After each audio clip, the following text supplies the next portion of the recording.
What's going on, guys? Welcome back to my YouTube channel. Today I got my new lockable 73 inches cabinet, and it has a roller underneath, so it's movable, and it comes with the user manual.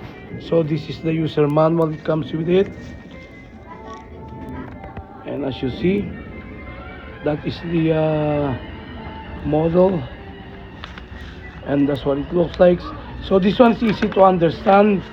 They ask you to do it with two people, and you need a screwdriver, cordless tools, and a hammer.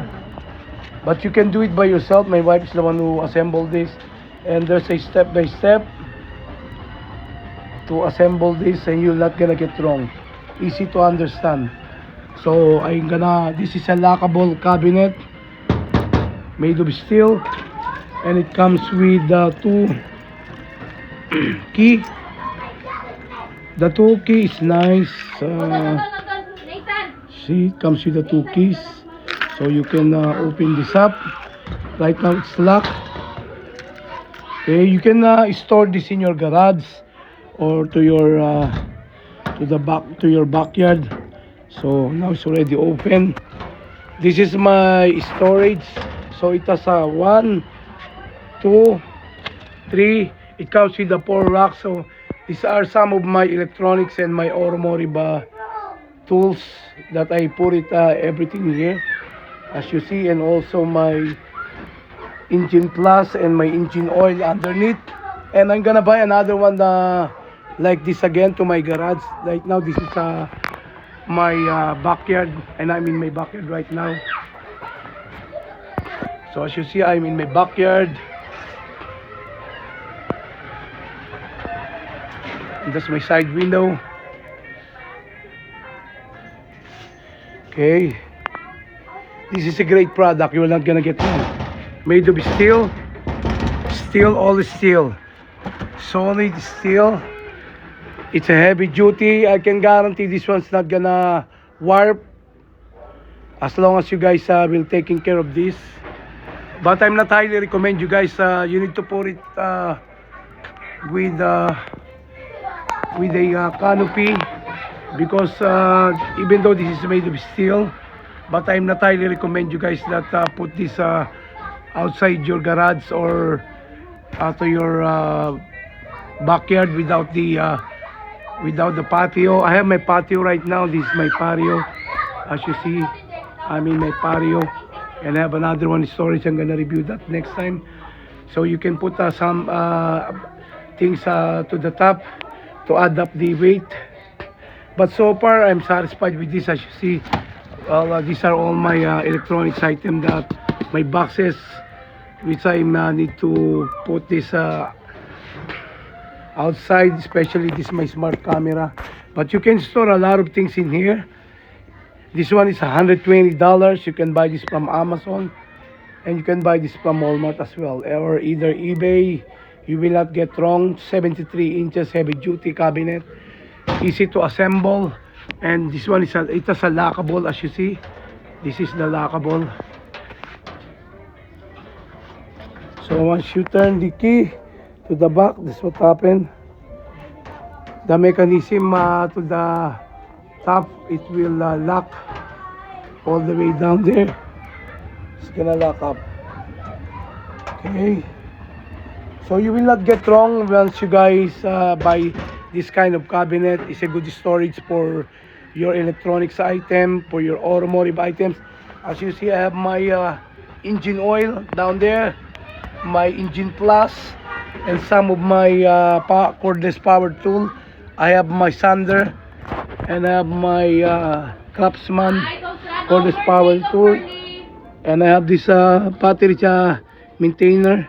I put it as well, and some of my tools as well here, as you see.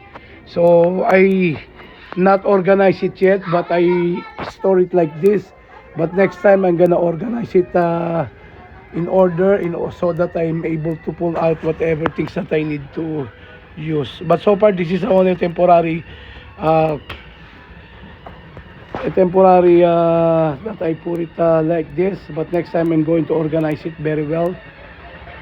so that I'm able to pull out whatever things that I need to get. Okay, as you see, I have the socket trends. I have this Kawasaki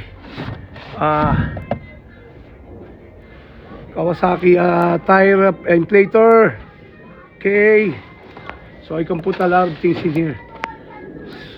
So again, you can buy this from Amazon for $120. You will not get wrong. It's a good storage for your automotive tools or for whatever you guys would like to store. It's a great product. So it's a lockable, as you see. Once you lock this like this, and you turn this key to counterclockwise, you're able to lock this door. Okay, I hope you guys keep watching my YouTube channel. Till next time, guys, may you guys have a wonderful day today. As you see, already secure it. So this one is already locked. Even if I pull this, you can no longer open it. I already secure it, I lock it, so I don't have any problem. That's my side window, so I store it to the side of my that's my sliding door. I store it here to my backyard. I have a patio, and this is my patio. As you see, I have a beautiful patio. Okay, I have a ceiling fan out there. I have 2 ceiling fan, so you can store this in your patio. It's a good storage for your automotive tools or whatever things that you guys would like to store.